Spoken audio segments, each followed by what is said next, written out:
everybody. Welcome back. My name's Stephanie. I know I look like a hot mess and I apologize for that, but I got COVID. I thought that I might not get it because I haven't gotten it so far. And unfortunately, I think somewhere in our travels around the 4th of July, I ended up with COVID. So this is day 5 for me. This has honestly kicked my butt. I have never napped so long, even when I was pregnant, even after surgery. I think there was a day where I took a 7-hour nap and then I went to bed. So it has knocked me down. I am still congested and still have like coughing and stuff. I know people have had it a lot worse than me, so I am grateful for that. But it's been rough. It has been rough. So unfortunately, COVID set me back. I had these really big plans that I've been working on to share with you guys everything that I'm going to be doing up until I hit my year mark for my surgery. So I'm about a week behind on everything that I had planned. Once we got back after being gone for almost 2 weeks, that's when I started to get sick, and it's just been impossible for me to do everything that is on this list, which you'll see. So hopefully that gives you enough of an introduction as to why I look like, I just look real scary and why I sound real scary.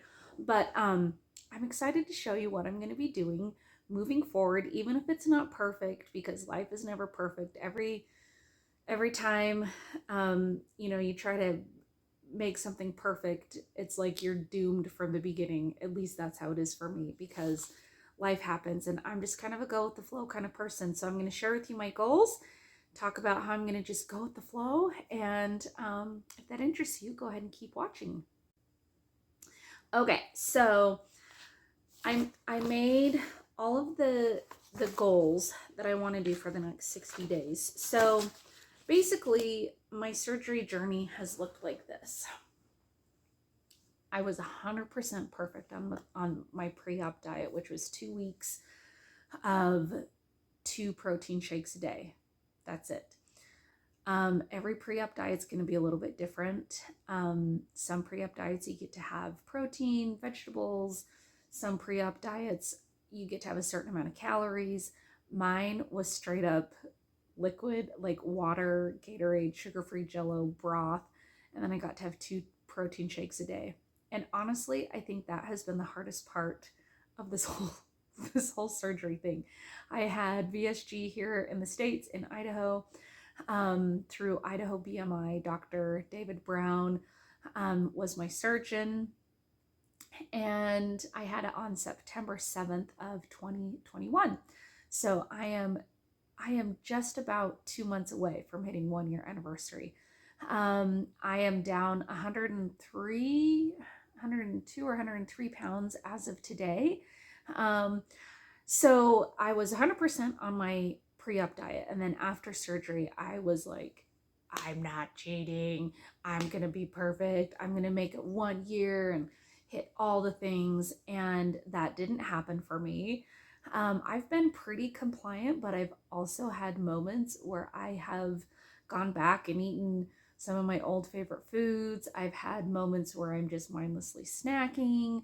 I've had, old habits die hard, and I've had a few old habits come back, like nighttime snacking, that I've had to battle and fight. And I think that if most patients were honest, they too would talk about old habits coming back. I think the more stories I listen to, the more podcasts I listen to, the more patients I talk to, listen to, I think that there's kind of like a dirty little secret that people don't want to talk about, which is old habits die hard.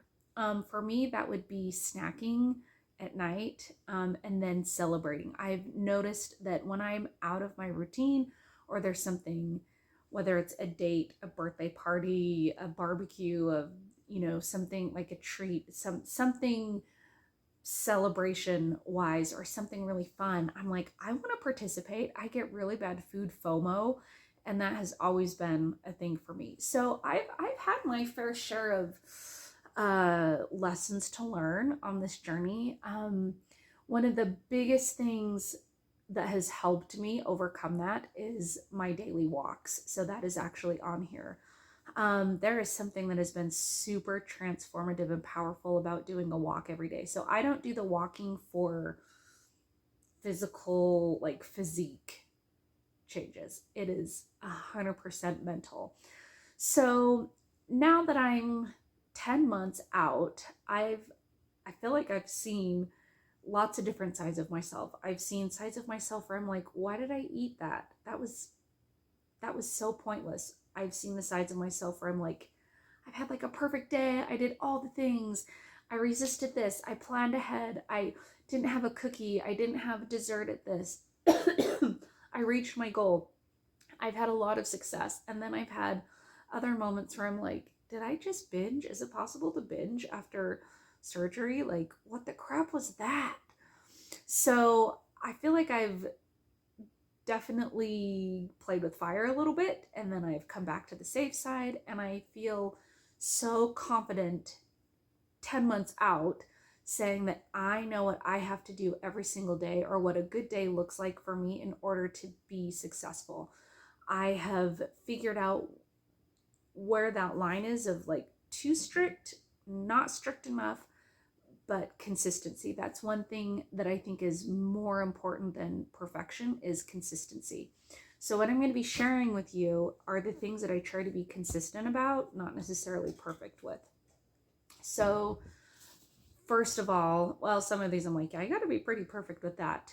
Drinking 64 ounces of water, going for a walk.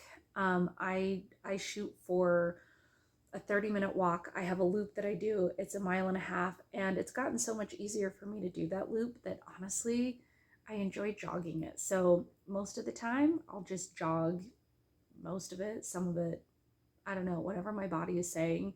And I get up and I do that first thing in the morning. I have not done that since getting sick. And there's been a few days where I've missed, but I am pretty freaking consistent with my daily walk. Fasting is a huge thing. My surgeon has an amazing podcast that I've talked about called Brain Over Belly. If you want to learn more about fasting as a bariatric patient, you can go ahead and listen to his podcast. He has a whole episode dedicated to the benefits of fasting even after surgery. I know you're probably like, but how am I going to get all of my nutrients and my proteins and all of that? Well, I think the surgeons and the programs that really keep up to date with all of the research that's coming out will tell you that maybe you don't really need 60 grams of protein. Maybe you only need 40, maybe you need 50, maybe you don't need as much as you think.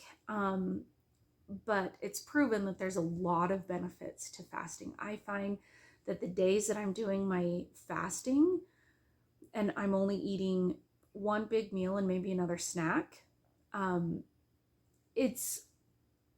feel like it's even less critical that I'm 100% with my diet, if that makes sense. There's a little bit more wiggle room. It's really interesting. There's a lot of benefits to fasting, lots and lots of benefits to fasting. So I have tried to incorporate that from the very beginning, but it was really hard in the beginning because I would get hungry. I couldn't even eat an egg.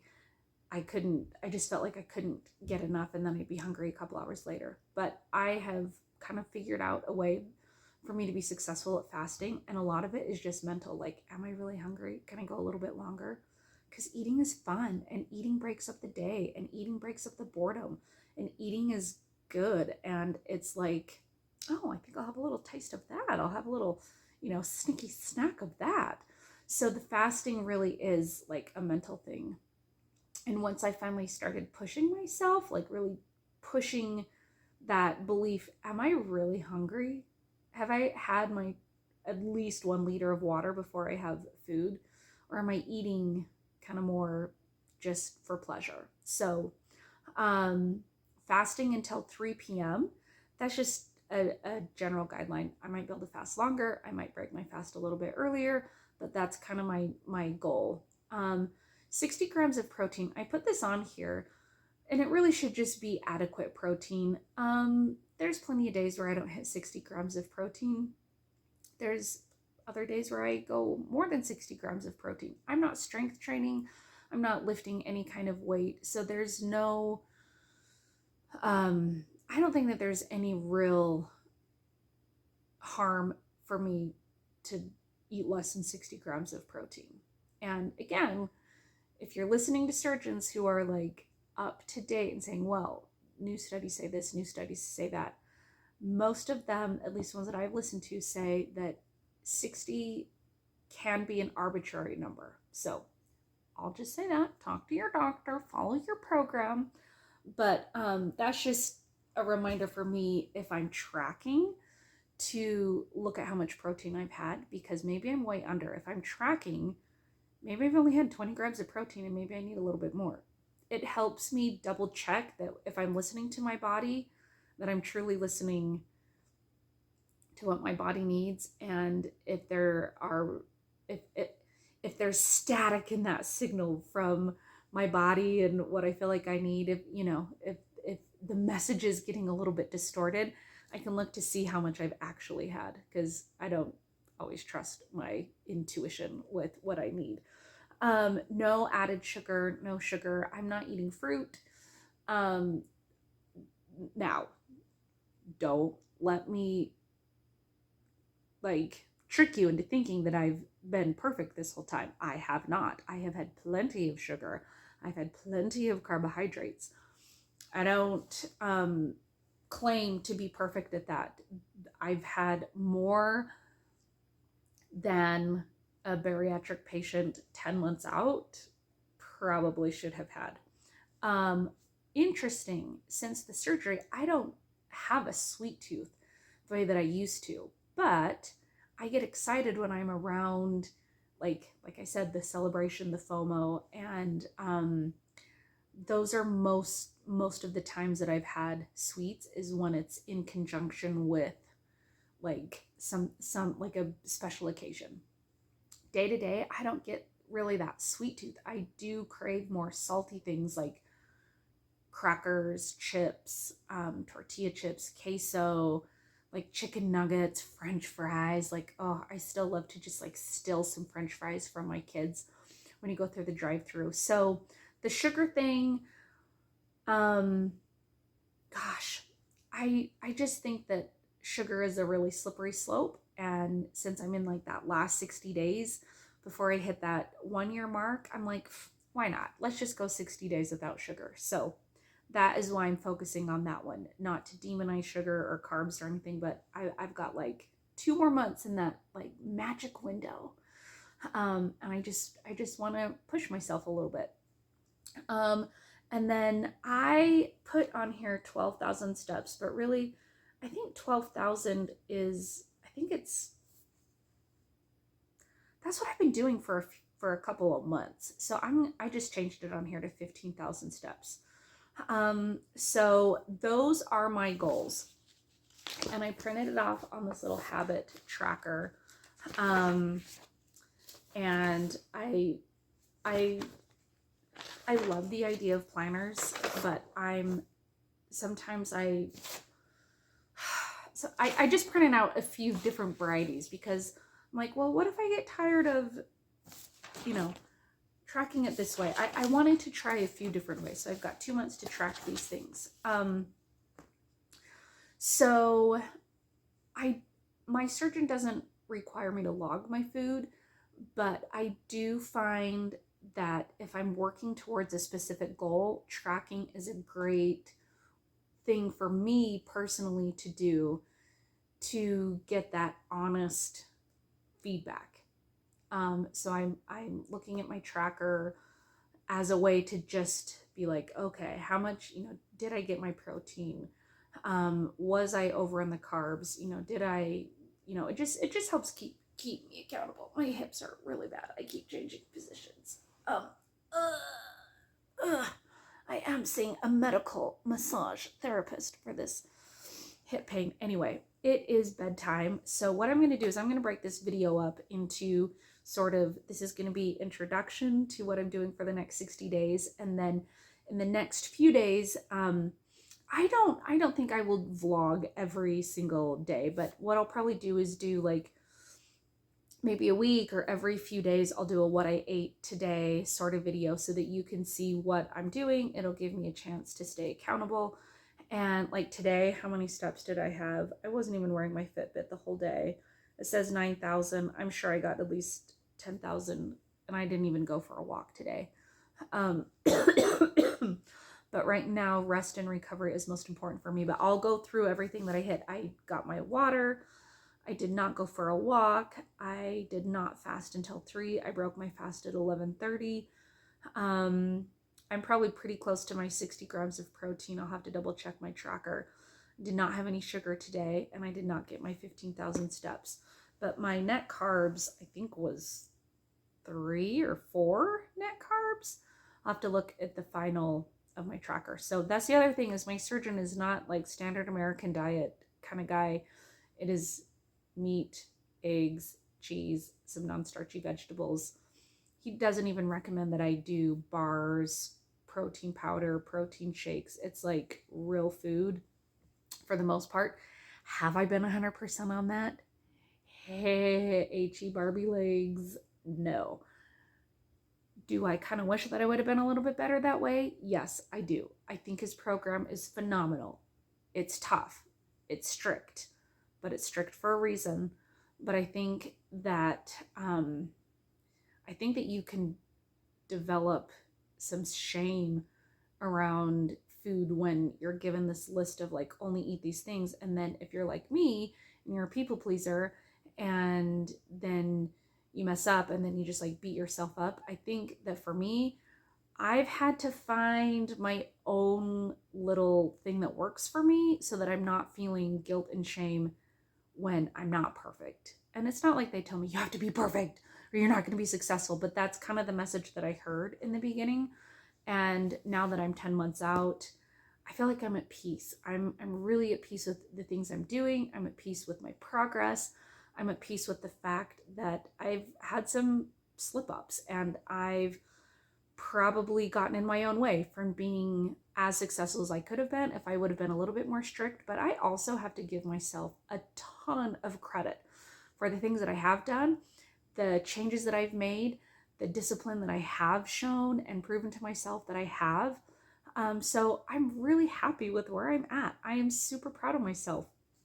I just want to lose a little bit more. I was listening to a really great podcast. I can't remember even what podcast it was on, because I listen to a lot of I listen to as many podcasts as I feel like are worth my time, but the doctor was saying what you want to do after surgery is you want to lose as much weight as you possibly can, as quickly as you can, because there's like it's like the elevator door. Okay, like you have your surgery, and then the way I envision it is that elevator door is closing, and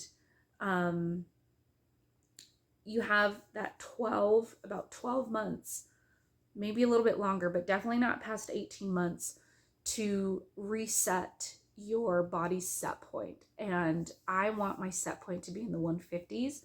Right now, I'm at about 175, and I want to get down to the 150s.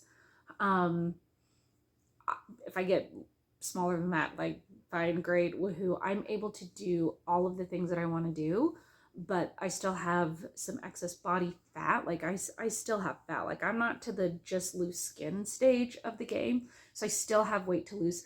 So coming up on, 1 year, like my elevator door is about to close, and I've had some slip ups, and so I'm not where I wish I was. But it's not too late. I feel like there's still enough time for me to lose, get into that 150 range for my set point. And so that's what I'm aiming for. So that's what the whole thing with this bariatric surgery is. This surgeon was saying, this isn't something that my own surgeon has really like driven home, but the people that I've listened to have really helped me understand that bariatric surgery, it's almost like it's gonna get you to that new set point if you do what you're supposed to. And then after that, once your body has that new set point, say it's like 170, you might be able to diet and get yourself down to like maybe 130, maybe 140, maybe 150. But if you kind of let up on those habits, whether it's the dieting and the exercising, you're going to jump back up to that 170, whatever I said it was. So the lower you can get that set point, the better. So I want my set point to be somewhere in the 150s, and I think I'm close, and I know I'm going to get there. I might not get it right at the 12-month mark, but I know that I will be very, very close. So if you are new to this whole idea of the whole set point thing, I will link below the podcasts that I've listened to that have really helped me understand that concept. I kind of wish that I would have come across that concept a little bit earlier. There's a lot of amazing things that I was focused on before that my surgeon talks about in his podcast, which I will also link below. It's called Brain Over Belly, and it's mind-blowing. It's very interesting. I could listen to him all day, every single day. So anyway, that's enough for today. So keep your eyes open for my videos. After this, it will be showing you, how successful I was, what habits I hit, that sort of thing for the next 60 days. 60 days, that's like 2 months. I've got 2 months, and I'm really excited to see how far I can get. I really want these last 2 months to really matter. So thank you so much for watching. If you're new here, don't forget to subscribe before you leave. And it always helps my channel, and it helps other people who might be interested in this kind of content see this video if you leave a comment or leave a thumbs up. And if you have a channel or you're on this journey, like, definitely leave me a comment down below so I can come support you on your journey. We're in this together. We can do this. You can do this. You have more ability than you even know. At least that's what I tell myself. Like, I am stronger than I think, and you are too. So you've got this. I'm cheering for you. Love you all so much, and I will see you very soon. Bye.